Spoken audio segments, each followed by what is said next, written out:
దేవుడు అక్షయుడు సమీపింపరాని తేజస్సులో మీరు వసించు అమరత్వము గల దేవుడుగా అయా మీరు అనంతపరకు వందనాలు స్తోత్రాలు. సకల ఆశీర్వచన స్తోత్రములకు మించిన మీ ఘనమైన నామాన్ని బట్టి వందనాలు చెల్లిస్తుంటున్నాం.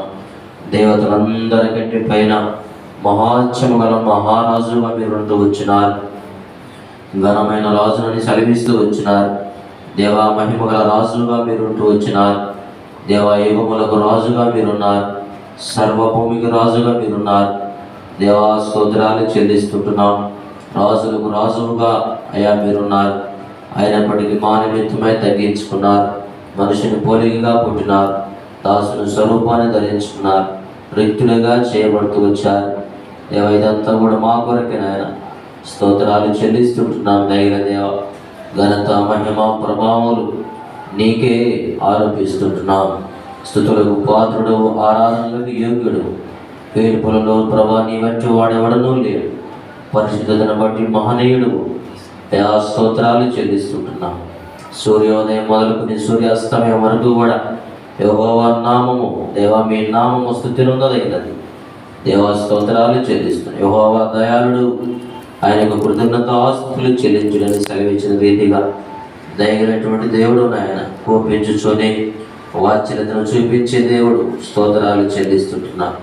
దేవా మీ ప్రేమ కొరకు వందనాలు. మమ్మల్ని ఇంతగా ప్రేమించిన మీ ప్రేమ కొరకై అయా హృదయమార మిమ్మల్ని ఆరాధిస్తున్నాం, స్తుతిస్తుంటున్నాం. ప్రభా మీ పాదం ఎదుట సాగిలపడడానికి నీ సన్నిధికి చేరి వచ్చి ఉంటున్నాం. ఆత్మతో సత్యముతో నిన్ను ఆరాధించినట్లుగా సహాయం చేయండి. హృదయపూర్వకముగా ఇశ్రాయేలు చేయి స్తోత్రముల మీద ఆశీనుడుగా నీవు నందు కొరకై వందనాలు స్తోత్రాలు. ఈనాడు మా ఆరాధనను ప్రభా మీరు కోరినారు. అయా స్తోత్రాలు చెల్లిస్తుంటున్నాం. లోకములో ఎందుకు పనికిరని వారము దేవా ఇటువంటి మమ్మలను మీరు ఏర్పాటు చేసుకుంటూ వచ్చినారు. జ్ఞానులను సిగ్గుపరుచుటకు లోకములో మీరు వారిని ఏర్పాటు చేసుకున్నారు. అయా స్తోత్రాలు వందనాలు. దినమంతటి పరిచయ విషయంలో మీ సహాయాన్ని వేడుకుంటున్నాం. దైవజనుడు భక్సి గారిని ఏర్పాటు చేసుకుని తన ద్వారా ఈ సంఘ దర్శన ప్రత్యక్షత మాకు అనుగ్రహించిన వందనాలు చెల్లిస్తూ ఉంటున్నాం.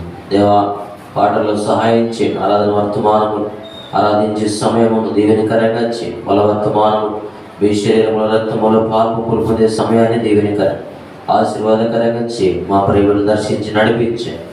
ఎవరైతే ప్రభాతాన్ని మీ కార్యముల విషయములు నిర్లక్ష్యం ఉంటున్నారో దర్శించండి. యెహోవా కార్యములను అశ్రద్ధ చేయబడు శాపగ్రస్తులని చెప్పినారు. దేవా విధంగా ఉండడానికి సహాయం చేయండి. మరి ఉత్తమమైన దాన్ని ఏ విధంగా ఏర్పాటు చేసుకున్నదో అలాంటి అనుభవాలకు మా ప్రియులను నడిపించండి, సహాయం చేయండి. యెహోవా మందిరంలోకి వెళుదామని జనులు నాతో అనినప్పుడు నేను సంతోషిస్తాను. భక్తులు చెప్పినాడు. ఏంటి గురించిన ఆసక్తి నన్ను భక్షించున్నదని చెప్పినాడు. అయా వందనాలు చెల్లిస్తున్నాను. యెహోవా నీ తేజో మహిమ నిలుచు స్థలమును నీ నివాస మందిరం నేను ప్రేమిస్తున్నానని చెప్పినాడు. అటువంటి అనుభవంలోకి మమ్మల్ని నడిపించండి, సహాయం చేయండి. యెరూషలేమా నేను ప్రేమించవలెను అని సెలవిస్తూ వచ్చారు. దేవా స్తోత్రాలు చెల్లిస్తున్నాను. దైవ దేవా ఘనత మహిమ ప్రభావాలు ఆరోపిస్తున్నాను. దినమంతటి పరిచయలో మీ సహాయాన్ని వేడుకుంటున్నాం. కనికరించండి దేవా. ఈ విధంగా దిన పరిచయం కొరకై నుండి కూడా ప్రభాతాన్ని దైవ సేవకులు పరిచారకులు పంపించబడుతుంటున్నారు. కనికరించండి. వారి యొక్క ప్రయాణములో దేవా మీ సహాయాన్ని కాపుదల భద్రత కోరుకుంటూ ఉంటున్నాం. కనికరించి కృప చూపించండి. దేవా మా ఆరాధన మీకు అంగీకారయుగడానికి సహాయం చేయండి. కృప చూపించి ప్రతి ఒక్కరిని దర్శించండి. దేవా మా యొక్క హృదయములను దేవా తండ్రి ఆరాధనతో అనగా ప్రభా తండ్రి హృదయపూర్వకంగా మిమ్మల్ని ఆరాధించేటువంటి అనుభూతి మమ్మల్ని ఇవ్వండి. ఈ వాక్యము కొరకై ఆశలైనటువంటి ప్రాణముతో మమ్మల్ని ఇవ్వండి. అయా సహాయం చేయండి. ఈ వాక్యము కొరకు నేను ఆశ పెట్టుకుని ఉన్నాను భక్తుడు ఏ విధంగా చెప్పినాడు అటువంటి అనుభవాన్ని దయచేయండి. కృప చూపించు.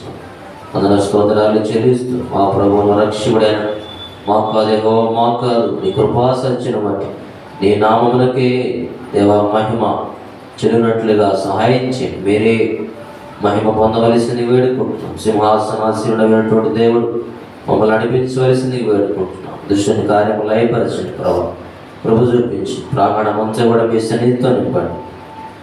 పరిశుద్ధాత్మ సంచారం మేము అనుభవించినట్లుగా సహాయించి కృప చూపించు. వందన స్తోత్రాలు చెల్లించుకోండి. ఘనత మహిమ ప్రభావాలు ఆరోపిస్తుంది. నీ సన్నిధిలో భయభక్తులతో కూర్చోవడానికి సహాయం చేయండి. యేసు తప్ప మరెవరను వారికి కనపడలేదని చెప్పబడిన అనుభవం నడిపించండి. సహాయం చేయమని వేడుకుంటూ వందనాలు చెల్లిస్తూ యేసు ప్రభువు నామములో స్తుతించి ప్రార్థిస్తున్నాము తండ్రి. ఆమేన్.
పాట సంఖ్య 129వ పాట పాడు.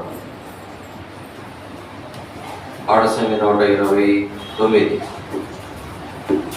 ఋతులకు పాత్రుడవని. ఇది కూడా చూడండి.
రక్షించినావు, భద్రపరచుచున్నావు. సృష్టించినావు, రక్షించినావు, భద్రపరచుచున్నావు. స్తుతులకు పాత్రుడవు, జీవాపు రొట్టెవైతివి నీవే, తృప్తిపరచిన ప్రియుడావు నీవే. జీవాపు రొట్టెవైతివి నీవే, తృప్తిపరచిన ప్రియుడావు నీవే. గొప్ప కార్యము చేయా, గొప్ప కార్యము చేయా, మా సామర్థ్యము నీవే, మా సామర్థ్యము నీవే. స్తుతులకు పాత్రుడవు, స్తుతులకు పాత్రుడవు.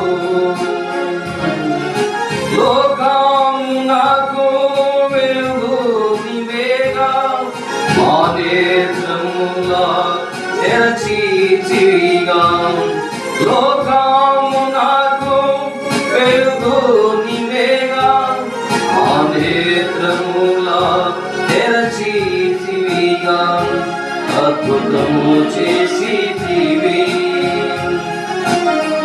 అద్భుతము చేసితివి,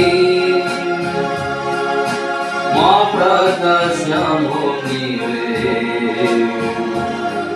మా ప్రకాశము నీవే. స్తుతులకు పాత్రుండవు, స్తుతులకు పాత్రుండవు. ఏకైక ద్వారం మాకిల నీవే, ఆవేశమిచ్చి రక్షించినావు. ఏకైక ద్వారం మాకిల నీవే, ఆవేశమిచ్చి రక్షించినావు. పూర్ణార్య చేసితివి, పూర్ణార్య చేసితివి. సంపూర్ణ శాంతి నీవే, సంపూర్ణ శాంతి నీవే.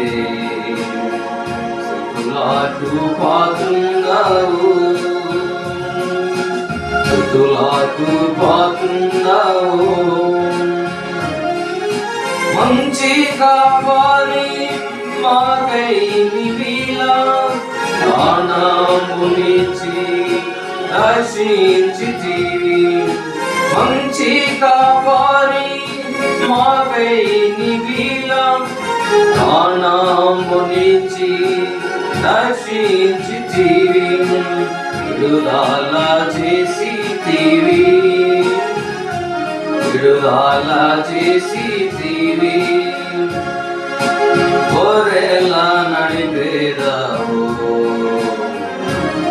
గొర్రెల నడిపేదావు.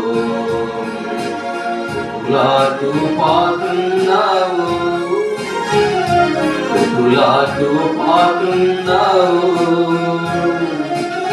పునరుత్థాన జీవము నీవే, మరణము నుండి దాటించితివి. పునరుత్థాన జీవము నీవే, మరణము నుండి దాటించితివి. విజయమునిచ్చితివి, విజయమునిచ్చితివి. నూతన పరిచితివి, నూతన పరిచితివి. స్తుతులకు పాత్రుండవు, స్తుతులకు పాత్రుండవు. మార్గ సత్యము మాగిల నీవే, దుర్బోధ నుండి కాపాడినావు. మార్గ సత్యము మాగిల నీవే, దుర్బోధ నుండి కాపాడినావు. చేసితివి ఆత్మకార్యం, చేసితివి ఆత్మకార్యం. ఉన్నత స్థలముందుంచి, ఉన్నత స్థలముందుంచి. స్తుతులకు పాత్రుండవు, స్తుతులకు పాత్రుండవు. నిజమైన ద్రాక్ష వల్లి నీవే, నీయందు నిలచే తీగేలు మేము. నిజమైన ద్రాక్ష వల్లి నీవే, నీయందు నిలచే తీగేలు మేము. లోతైన క్రియా చేసి, లోతైన క్రియా చేసి. ఆత్మఫలమిచ్చితివి, ఆత్మఫలమిచ్చితివి. స్తుతులకు పాత్రుండవు, స్తుతులకు పాత్రుండవు. సృష్టించినావు, రక్షించినావు, భద్రపరచుచున్నావు.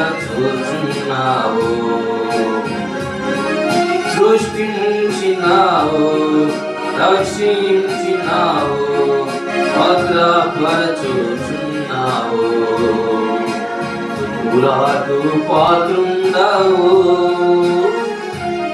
స్తుతులకు పాత్రుండవు.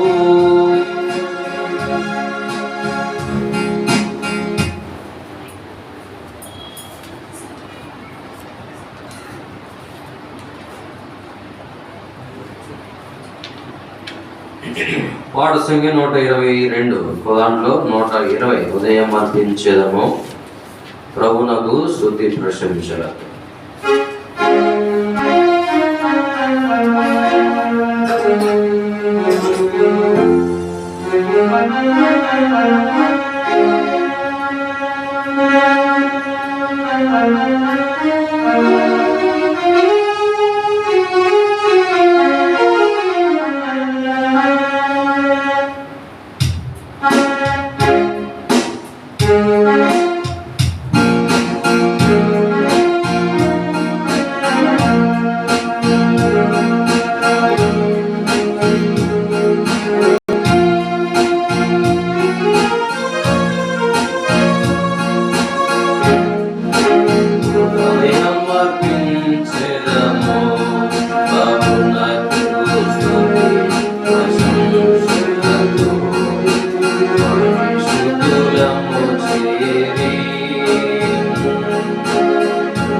పాపుల పాపము తొలగించుటకు, పాపుల పాపము తొలగించుటకు నిత్య జీవమునిచ్చెను,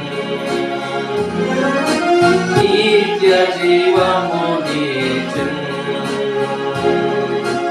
ఉదయం అర్పించెదము ప్రభునకు స్తుతి ప్రశంసలతో, పరిశుద్ధులము చేరి సంకట క్లేశము భరించి సంకటతో దీనుడై, సంకట క్లేశము భరించి సంకటతో దీనుడై,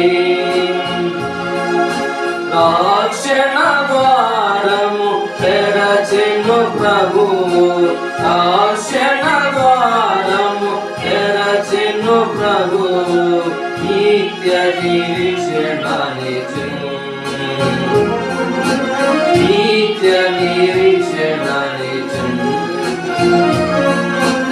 ఉదయం అర్పించెదము ప్రభునకు స్తుతి ప్రశంసలతో, పరిశుద్ధులము చేరి ఉదయం అర్పించెదము ప్రభునకు స్తుతి ప్రశంసలతో, పరిశుద్ధులము చేరి ఆశ్చర్యకరముగ ప్రేమ పాపుల మగుమనకే, ఆశ్చర్యకరముగ ప్రేమ పాపుల మగుమనకే, తిరిగి వెళ్ళకు పాపము నాకు, తిరిగి వెళ్ళకు పాపము నాకు, నిలుపకు పాపములో,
పాడు సంఖ్య 104 పాడు పాడుతాం. ఇంకో దాంట్లో 102 నా ప్రాణ ప్రియుడా యేసు రాజా పెంతును నా హృదయార్పణ పాడు.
Namaskaram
దేవుని వాక్యం నుండి మాట చదువుతున్నాం. లేఖన వేళలో ప్రభువును ఆరాధించినట్లుగా దేవుని వాక్య లేఖన భాగంలో కొన్ని మాటలు చదువు. నిర్గమాకాండము 15వ అధ్యాయం. నిర్గమాకాండము 15వ అధ్యాయము 11వ వచనం అందరం చదువుకుందాం. నిర్గమాకాండం 15వ అధ్యాయము 11వ వచనం అందరం కూడా కలిసి చదువు. యెహోవా వేలుపులలో నీ వంటి వాడెవడు, పరిశుద్ధతను బట్టి నీవు మహనీయుడు, స్తుతి కీర్తనలను బట్టి పూజుడవు, అద్భుతములు చేయువాడు, నీ వంటి వాడెవడు. చాలు, ప్రార్థన చేసుకుందాం. దేవుడైన మా పరలోక తండ్రి, పరిశుద్ధులైన దేవ వందనాలు చెల్లిస్తున్నాం. ఇంతవరకు కూడా నాయన పాటల ద్వారా ప్రభావ మీరు మహింపుని నమ్ముచున్నాం. ఈ సమయంలో చదివిన వాక్య లేఖన భాగము ద్వారా నన్ను మమ్మల్ని దర్శించండి. ఆరాధన కొరకు మా హృదయాలు సిద్ధపరచండి. ఆత్మతో సత్యముతో ఆరాధించినట్లుగా సహాయం చేయండి దేవా. ఇలాంటి విధాసు నేను కూడా బలహీనుడైన నిష్ప్రయోజకుడు కనికరించండి. బుద్ధిహీనుడు అవివేకిన అజ్ఞానిని నా బలహీనతలను మన్నించండి. మీ రక్తం చేత కడిగి దేవా నూతన పరచవలసిందిగా వేడుకుంటూ ఉంటున్నాను. చెరువచ్చిన వారందరూ బట్టి ఉందన్నారు. కావలసిన వారు దర్శించి నడిపించండి, సహాయం చేయండి. విసిరోచ్చారణను మరుగుపరిచి నా నోటిని మీ బోరగా అయా ఉంచి మాకందరికీ కావలసిన మాట దయచేయవలసింది వేడుకు యేసు ప్రభు నామములు స్తుతించి ప్రార్థిస్తున్నాము తండ్రి, ఆమేన్.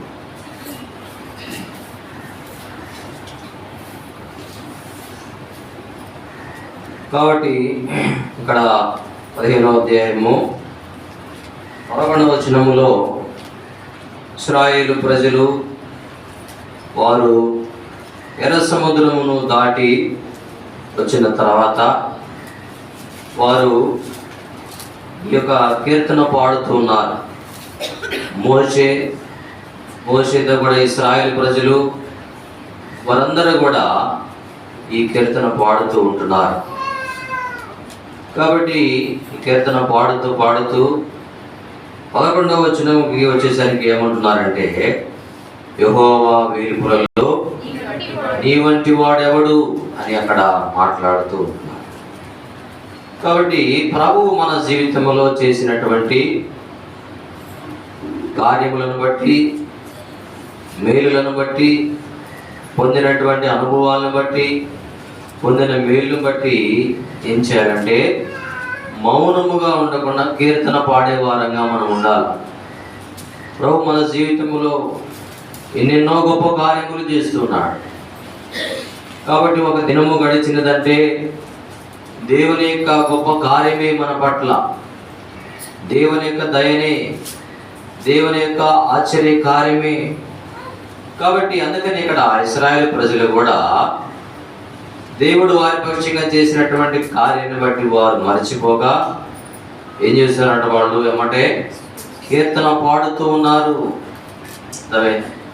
కాబట్టి మన జీవితంలో మనము కూడా ఎప్పుడైతే దేవుడు చేసినటువంటి మేలును బట్టి కీర్తించే వారం ఉండాలి. మౌనముగా మనం ఉండరాదు. ఎలుగెత్తి నేను యెహోవాను స్తుతించెదను అంటాడు. ఎలుగెత్తి నేను యెహోవాకు మొరపెట్టదని అంటాడు భక్తుడు. కాబట్టి మనం ఎలుగెత్తి చదవండి 22వ కీర్తన అనుకుంటా. అక్కడ ఒక మాట చెప్పాడు. అక్కడ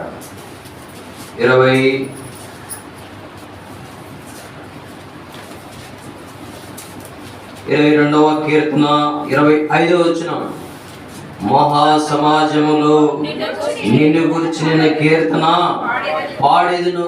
ఎక్కడ పాడతానంటున్నాడు? మహా సమాజములో కీర్తన పాడతాను. కాబట్టి బయటికి వచ్చిన తర్వాత వెనక ఫరో సైన్యము, ఫరో రథములు, వారంతా కూడా ఫరో రౌతులు, రథాలు, గుర్రములు, ఫరో సైన్యం వస్తున్నది. ముందు ఎర్ర సముద్రం ఉన్నది. అయితే వారికి ఏం చేయాలో వాళ్ళు పోయినటువంటి పరిస్థితి. మోషే మీద సనిగినారు. మోషే, మేము ఐగుప్తులోనే ఉండి ఫరోకి దాసులు అవుతామని చెప్పాం కదా, అక్కడే చచ్చిపోతామని చెప్పాం కదా, మమ్మల్ని ఈ విధంగా నీవు తీసుకొచ్చినట్టు తీసుకొచ్చి వెనకేమో ఫరో చేతిలో, ముందు ఎర్ర సముద్రం మధ్యలో మమ్మల్ని ఈ విధంగా చేయటము నీకు సమంజసమేమనా అని వాళ్ళు అన్నారు ఇశ్రాయేలు ప్రజలు. కాబట్టి మేము తిరిగి మరలా ఫరోకు దాసులం అవుతాం, మమ్మల్ని విడిచిపెట్టు అని అన్నారు. అయితే మోషే అన్నాడు, ఏమన్నాడు? 13వ నిర్గమాకాండము 14వ అధ్యాయం 13వ వచనం, అందుకు మోషే భయపడకుడి, యెహోవా మీకు నేడు కలుగజేయ రక్షణను మీరు ఓరక నిలుచుండి చూడుడి. దేవుడు ఈనాడు మీకు కలుగు చేసేటువంటి కార్యాన్ని, దేవుడు మీకు పక్షంగా కలుగు చేసే రక్షణను మీరు ఓరకనే నిలిచి ఉండి చూడండి. కాబట్టి ఇక్కడ వాళ్ళు అటువంటి పరిస్థితిలో వారు కనుక దేవుడు ఎర్ర సముద్రమును పాయలుగా చేసి వారిని అందులో మార్గము కల్పించకపోతే వాళ్ళ పరిస్థితి ఏంటి చెప్పండి? మరలా ఫరో వచ్చి వారు తీసుకొని పోయి ఏం చేసేవాడు? మరలా బానిసత్వాన్ని చేపించుకుంటూ ఉండేవాడు. అయితే దేవుడు వారి కనులు ఎదుట గొప్ప కార్యాన్ని జరిగిస్తూ వచ్చినాడు. నీళ్లను పాయలుగా చేశాడు, సముద్రమును ఏం చేశాడంట? పాయలుగా చేసినాడు.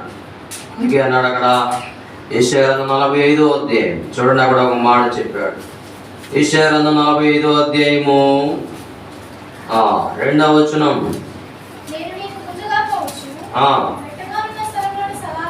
మెట్టగా ఉన్న స్థలములను సరాళము చేసేదను, ఎత్తడి తలుపులను పగలగొట్టేదను, ఇనుప గడియలను ముందుగా విలుచు మార్గమును సరళము చేస్తాను, ఇత్తడి తలుపులను పగలగొడతాను, ఇనుప గడియలను విరగొడతాను. ఎలాంటి సమస్యలైనా సరే, మన ముందున్నటువంటి సమస్యలు ఎలాంటివైనా సరే ప్రభువు తలుచుకుంటే ఏం చేయగలడు? ఆయన ఏదైనా చేయగలడు. ఆయనకు అసాధ్యమని ఏది కూడా లేదు. సమస్తమును కూడా ఆయనకు సాధ్యమే. అవునక్క. కాబట్టి ఇక్కడ వాళ్ళు దాటి వచ్చినారు. ఇప్పుడు వారి హృదయాలు దేనితో నిండి ఉన్నాయంటే దేవుడు వారి పట్ల చేసినటువంటి కార్యము పట్ల, దేవుడు వారి పట్ల చేసిన ఆశ్చర్య కార్యము పట్ల, దేవుడు వారి పట్ల చేసినటువంటి అద్భుత ఆశ్చర్య కార్యము పట్ల వారి యొక్క హృదయాలు నిండి ఉన్నాయి. అందుకనే వాళ్ళు ఏం చేస్తున్నారంట? కీర్తన పాడుతున్నారు. ఈనాడు నీ పట్ల నా పట్ల కూడా ప్రభు అద్భుత కార్యాన్ని, ఆశ్చర్యమైన కార్యాన్ని జరిగిస్తూ వచ్చాడు. లోకముల అంధకారములో చీకటిలో తిరుగుచు దిక్కు తోచినటువంటి స్థితిలో గమ్యం మెరుగక ఇతి నరకానికి మనం పాత్రులంగా ఉంటుండగా, శిక్షకు మాత్రమే మనం పాత్రులంగా ఉంటుండగా, ఉగ్రతా పిల్లలంగా మనం ఉంటుండగా ప్రభు మన పట్ల గొప్ప కార్యాన్ని జరిగించాడు. మన హృదయములో గొప్ప ఆశ్చర్యమైనటువంటి కార్యాన్ని జరిగించాడు. తన వెలుగును మనలో ఉదయింపజేస్తూ వచ్చినాడు. కాబట్టి నాడు మనం కూడా ఏం చేయాలి? ప్రభుని ఆరాధించే వారంగా మనం ఉండాలి. ఇక్కడ అంటున్నారు ప్రభు యొక్క గొప్పతనాన్ని ఏం చేస్తారంటే వాళ్ళు తెలియజేస్తూ ఉన్నారు. ఉదయకాల వేళలో ప్రభు మన జీవితంలో జరిగించిన కార్యాన్ని బట్టి, రక్షణ కార్యము కావచ్చు, అనుదిన జీవిత యాత్రలో జరిగిస్తున్న మేలులను బట్టి కావచ్చు, ఏదైనా సరే దాన్ని బట్టి ఏం చేయాలి? మనము ఆయన గొప్పతనాన్ని వర్ణించే వారంగా ఉండాలి, వివరించే వారంగా ఉండాలి. అందుకే అన్నాడు, యెహోవా వేలుపులలో నీ వంటి వాడు ఎవరు కూడా లేరు. వేలుపులు దేవుళ్ళు, దేవతలను పడే వాళ్ళు ఎంతో మంది ఉన్నారు. వాళ్ళలో నీ వంటి వారు ఎవరు కూడా లేరు ప్రభువా. అర్థమైందా? చదవండి దినవృత్తాంతములు 1వ గ్రంథము 16వ అధ్యాయం. అక్కడ ఒక మాట చెప్పాడు. దినవృత్తాంతములు 1వ గ్రంథము 16:34.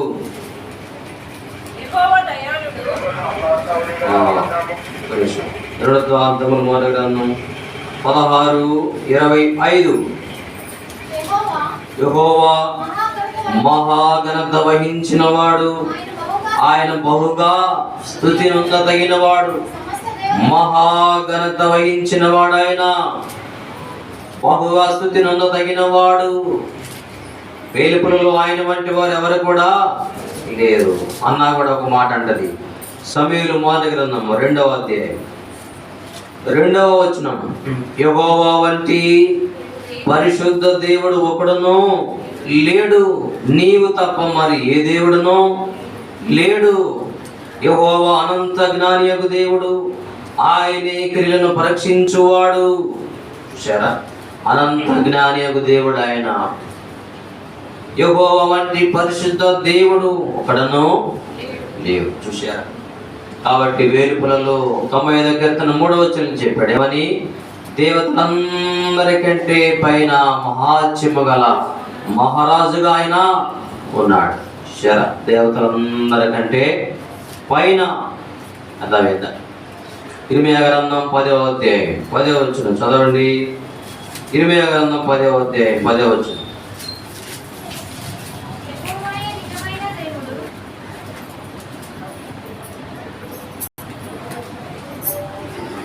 యెహోవాయే నిజమైన దేవుడు, ఆయనే జీవము గల దేవుడు. చాలు. యెహోవాయే నిజమైన దేవుడు, ఆయన యొక్క గొప్పతనము వేలుపుల్లో వంటి వారు ఎవరు కూడా లేరు. ప్రభా, లోకములు ఎంతో మంది ఉన్నారు, ఎవరు కూడా నన్ను రక్షించలేదు, ఎవరు కూడా నన్ను వెదకలేదు, ఎవరు కూడా నన్ను పరామర్శించలేదు, ఎవరు కూడా నా పట్ల ఆశ్చర్య కార్యమును జరిగించలేదు. అయితే నీవు నా పట్ల ఏం చేసావు? ఆశ్చర్య కార్యాన్ని జరిగిస్తూ వచ్చినావు. ఇంకా ఏమన్నాడు? చదవండి. నిర్గమాకాండం 15:11. పరిశుద్ధతను బట్టి నీవు మహనీయుడవు, స్తుతి కీర్తనను బట్టి.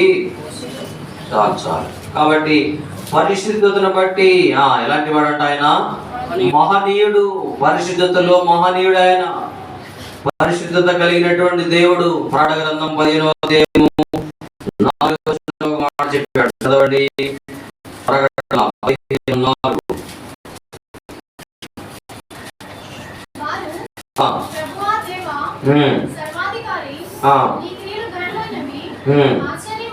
ఆశ్చర్యమైనవి, జలమునకు రాజా,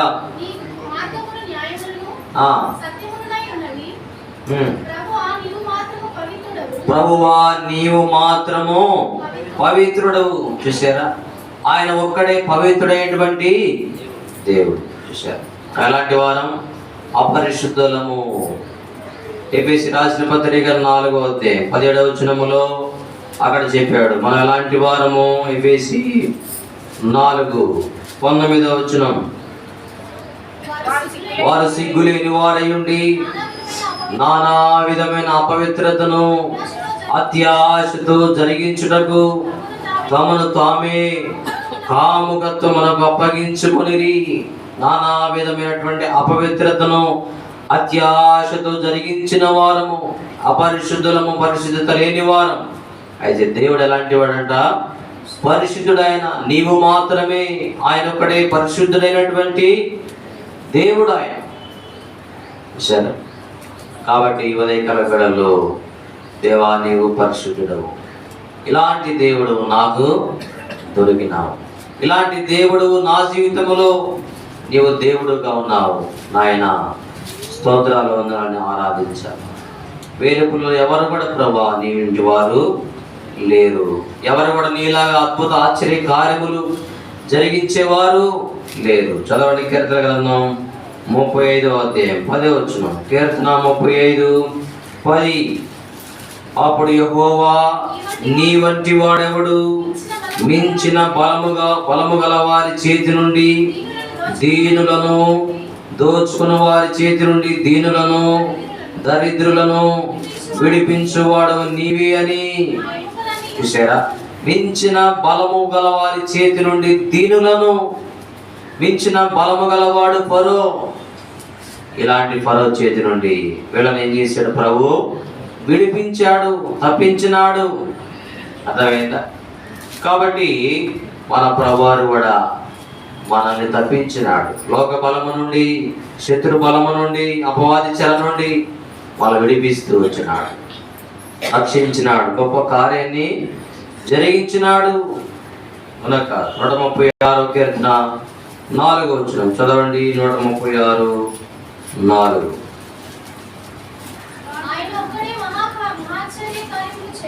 ఆయన ఒక్కడే మహాచర్య కార్యములు చేయువాడు. చాలు. చూసారా? ఆయన ఒక్కడే ఇలాంటి ఆశ్చర్య కార్యమును, దొంగని, వ్యభిచారుని, త్రాగుబోతుని, మాంత్రికుడిని, విగ్రహారాధికుడిని, లోకములు అనేకమైన దురలవాట్లు కలిగిన వాడిని ఎవరు మార్చగలరు చెప్పండి? ఎవరు కూడా మార్చలేరు. అయితే అలాంటి శక్తి ప్రభువుకున్నది. ఆయన ఒక్కడే ఆశ్చర్య కార్యములు చేసేటువంటి దేవుడు ఆయన. కాబట్టి ఈనాడు మన జీవితం జరిగించిన ఆశ్చర్య కార్యాన్ని బట్టి కూడా ప్రభువుని మనము ఆరాధించే వారంగా ఉండాలి. స్తుతి కీర్తనను బట్టి ఎలాంటి వాడంటే ఆయన పూజ్యుడు. చూశారు. కాబట్టి ప్రభువుని స్తుతించే వారంగా ఉండాలి, ఆరాధించే వారంగా ఉండాలి, ఘనపరిచే వారంగా మనం ఉండాలి. 30వ కీర్తనలో ఒక మాట చెప్పాడు, చదవండి. 30వ కీర్తన అక్కడ ఒక మాట అన్నాడు. కీర్తన గ్రంథము 30వ అధ్యాయం 4వ వచనం. యెహోవా భక్తులారా ఆయనను కీర్తించుడి, ఆయన పరిశుద్ధమైన జ్ఞాపకార్థ నామమును బట్టి. ఈ నామంటది పరిశుద్ధమైన జ్ఞాపకార్థ నామము. అబ్రహాము, ఇస్సాకు, యాకోబుల దేవుడు ఇదే నా నామం అని చెప్పినాడు. చూశారా? అయ్యా, నీ నామను బట్టి మేము ఈ సైన్యమును ఎదుర్కోవడానికి వెళ్తున్నాము అన్నారు వాళ్ళు. అర్థమైందా? దినవృత్తాంతం 2వ గ్రంథం 14-11 అక్కడ వాళ్ళు అంటారు, నిన్నే నమ్ముకొని ఉన్నాము, నీ నామను బట్టి యుద్ధానికి వెళ్తున్నాం మేము. చూసారా? ప్రభుని ఎందుకు స్తుతించాలంటే ఆయన పరిశుద్ధమైనటువంటి నామమును బట్టి. ఆయన నామం ఎలాంటిదంట? పరిశుద్ధమైనది. అర్థమైందా? కాబట్టి చదవండి. కీర్తన గ్రంథం 8వ అధ్యాయం 1వ వచనం. కీర్తన 8వ అధ్యాయం 1వ వచనం. యెహోవా ప్రభువా మహిమను కనపరచువాడా, భూమి ఎంతటా నీ నామము ఎంత ప్రభావము. చూశారా? ఆయన నామము ప్రభావము కలిగినటువంటి నామము. కాబట్టి ఆయన పరిశుద్ధమైన నామాన్ని బట్టి ఆయనకి మనము కృతజ్ఞతాస్తులు చెల్లించాలి, ప్రభువును స్తుతించాలి. చూడండి, ఇంకా 106వ కీర్తన 1వ వచనం. 106 1వ వచనం చదవండి. యెహోవాను స్తుతించుడి, యెహోవా దయాళుడు, ఆయనకు కృతజ్ఞతాస్తుతులు. దేన్ని బట్టి చెల్లించాలంట? దయాళుడు, దయగలిగిన వాడు. ఆనాడు ఫరో దాసత్వములో, ఆ బానిసత్వ బ్రతుకులో ఫరో దాసత్వములు విసిగిపోయి మగ్గిపోయి వారి యొక్క ప్రాణాలు వేసారిపోయి చెదిరిపోయినటువంటి పరిస్థితుల్లో, నిస్సహాయ పరిస్థితుల్లో, ఎటు తోచినటువంటి పరిస్థితుల్లో, చనిపోదాం అనుకున్నటువంటి పరిస్థితుల్లో ఏం చేశాడు? ప్రభు వాళ్ళ మీద జాలి పడ్డాడు, దయ చూపించినాడు. ఈనాడు మన పట్ల కూడా ప్రభు జాలి చూపించినాడు, దయ చూపించినాడు. రోమిలికి రాసిన పత్రిక 6వ అధ్యాయం 19వ వచనం. రోమా చదవండి. 6వ అధ్యాయం రోమిలికి రాసిన పత్రిక 6వ అధ్యాయంలో ఒక మాట చెప్పాడు, చదవండి. 6:17వ వచనం. మీరు పాపమునకు దాసులై ఉంటిరి గాని. చాలు చూసారా? పాపమునకు దాసులముగా మనమున్నాం, అపవాదికి దాసులముగా ఉన్నాం, లోకమునకు దాసులంగా మనం ఉన్నాం, లోకానికి దాసత్వం చేస్తున్నాం. పాపం ఎలా చెప్తే అలా వింటున్నాం, అపవాది దాసులంగా ఉన్నాం, అంధకారముల చీకటిలో ఉన్నాం. ఇలాంటి స్థితి నుండి మనల్ని విడిపించిన వారు ఎవరు కూడా లేరు. ఆనాడు ప్రభు వాళ్ళు విడిపించాడు, ఈనాడు మనల్ని కూడా విడిపించినాడు. కాబట్టి ఆయన దయను బట్టి మనం స్తుతించాలి. ఇంకా చూడండి, 150వ కీర్తనలో ఒక మాట చెప్పాడు. 150వ కీర్తన 2వ వచనం. ఆయన పరాక్రమ కార్యములను బట్టి ఆయనను స్తుతించుడి. చాలు. దేని బట్టి అంట?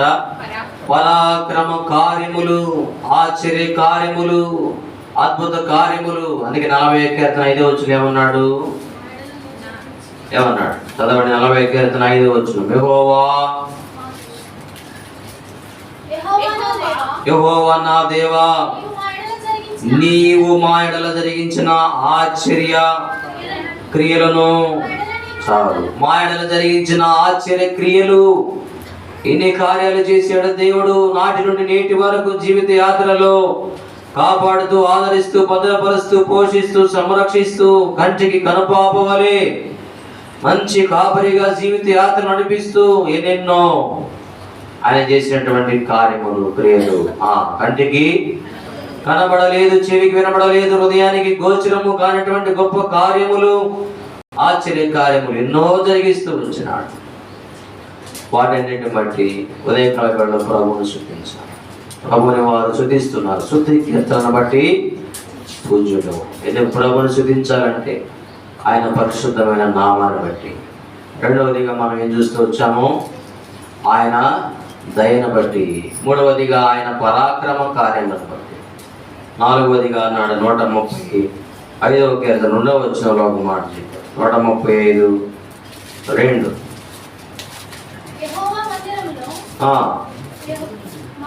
యెహోవా మందిరములో మన దేవుని మందిరపు ఆవరణములలో నిలిచుండు వారులారా.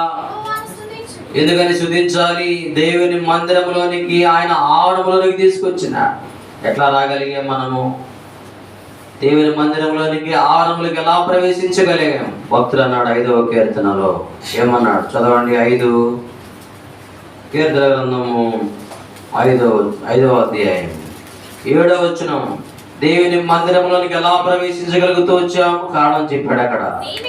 నేనైతే నీ కృపాతిశయమును బట్టి నీ మందిరములో ప్రవేశించేదను.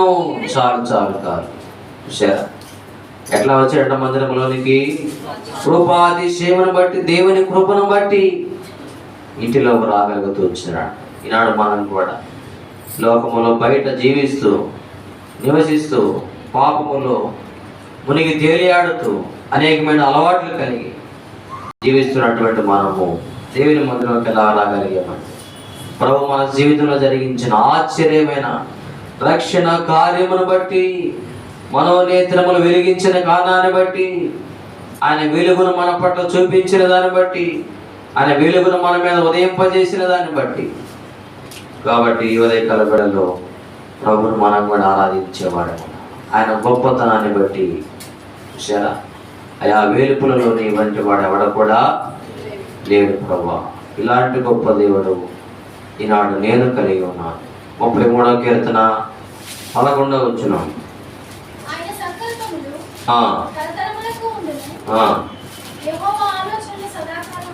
33:12 యెహోవా తమకు దేవుడుగా గల జనులు ధన్యులు, వేలుపులలో ఆయన వంటి వారు ఎవరు కూడా లేరు. ఇలాంటి యెహోవా మనకు దేవుడుగా ఉన్నాడు. కాబట్టి ఈనాడు మనము ధన్యులము. దేవా, ఇలాంటి దేవుడమైనటువంటి నిన్ను, వేలుపులలో నీ వంటి వాడు సముడైన వాడు ఎవరు కూడా లేరు నాయన. ఇలాంటి దేవుడు ఈనాడు నా జీవితంలో నాకు దేవుడుగా ఉన్నావు. కాబట్టి నేను ఆరాధిస్తున్నాను. రెండవది ఏమన్నాడు అక్కడ? నిర్గమకాండములో పరిశుద్ధతను బట్టి మహనీయుడు. పరిశుద్ధతలో మహనీయుడుగా ఉన్నావు ఆయన. నీ ఒక్కడవే పరిశుద్ధుడు. నానా విధమైనటువంటి అపవిత్రత కలిగిన వాడను. ఈనాడు నన్ను వాడి రక్తం చేత కడిగి పరిశుద్ధునిగా చేశావు. పరిశుద్ధతలో మహనీయుడు. నీ వంటి వాడు ఎవరు కూడా లేరు ప్రభు. దీన్ని బట్టి ఆరాధిస్తూ ఉన్నాను. దేవా, దయాళుడవు. అంత మాత్రమే కాదు, నీవు పరిశుద్ధమైన నామము కలిగిన వాడు. నీ పరాక్రమ కార్యములను బట్టి, నీ మందిరంలో ప్రవేశించిన దాన్ని బట్టి నేను కూడా నిన్ను ఆరాధిస్తున్నాను, స్తుతిస్తున్నాను. ఇంకేమన్నాడు? అద్భుతములు చేయవాడు. దేవా, నా పట్ల చదవండి. యెషయా గ్రంథం 25వ అధ్యాయం 1వ వచనం. యెషయా గ్రంథం 25 1వ వచనం. యెహోవా, నీవే నా దేవుడవు. నేను నిన్ను హెచ్చించెదను. నీ నామమును స్తుతించెదను. నీవు అద్భుతములు చేసితివి. చాలు చూసారా ఏం చేశాడంట? అద్భుతములు చేశాడు. అందుకని ఆయన నామాన్ని మనం స్తుతించేవారు, ఆయన నామమును హెచ్చించేవారు ఉండాలా. ఏంటిది అద్భుతము చెప్పండి? ఏ అద్భుతం చేశాడు? 33:12 ఇప్పుడు చదివాం కదా మనము. మనకి దేవుడుగా ఉన్నాడు ఆయన. అర్థమైందా? మన జీవితంలో అలాంటి పరిశుద్ధత కలిగేటువంటి దేవుడు మన జీవితంలో దేవుడుగా ఉన్నాడు. ఇలాంటి దేవునికి పిల్లలంగా మనం ఉన్నాం. కాబట్టి ఈనాడు మనం ఎవరమంట? ధన్యులము. కాబట్టి ఆయన పరిస్థితులను బట్టి స్తుతించాలి, ఆయన గొప్పతనాన్ని బట్టి, ఆయన ఆశ్చర్య కార్యములను బట్టి, పరాక్రమ కార్యములను బట్టి, ఆయన దయను బట్టి, ఆయన ఆశ్చర్య కార్యములను బట్టి, ఆయన పరిశుద్ధమైనటువంటి నామాన్ని బట్టి, దేవుని ఇంట్లో ప్రవేశించిన దాన్ని బట్టి, వీటన్నిటిని బట్టి కూడా ప్రభుని మనము ఆరాధించేవారు. నిజముగా మన జీవితంలో ఇలాంటి గొప్ప కార్యం జరిగితే మనం ఎలా ఉండకూడదు? మౌనముగా ఉండకూడదు. ఆనాడు వారు కూడా ఆ యొక్క ఆశ్చర్యమైనటువంటి కార్యాన్ని చూశారు. వాళ్ళు చూశారు కదా, చూసిన దాన్ని బట్టి వాళ్ళ యొక్క హృదయము దేంతో నింపబడి ఉన్నది? దేవుడు చేసినటువంటి ఆశ్చర్యమైనటువంటి కార్యాలను బట్టి వారి హృదయం నింపబడి, మేమెలా మౌనంగా ఉండగలము? మాకు దేవుడు మా పట్ల ఆ సముద్రమును పాయలుగా చేసి శత్రు రథముల నీటిలో మాయము చేసినాడు. కాబట్టి మేము మౌనముగా ఉండలేము, ఆరాధిస్తాం. ఈనాడు ప్రభు నీ జీవితంలో కూడా ఇటువంటి ఆశ్చర్యమైనటువంటి కార్యాన్ని చేసాడని గ్రహిస్తే నీవు కూడా ఏం చేయాలా? హృదయమాన ప్రభుని ఆరాధించేవారంగా మనం ఆ విధంగా ప్రభుని ఆరాధించినట్టుగా ప్రభు మనకు సహాయం చేయని కాక. లేచి నిలబడదాం, ఒక పాట పాడదాం. సండే స్కూల్ పిల్లలు సండే స్కూల్కి వెళ్తారు.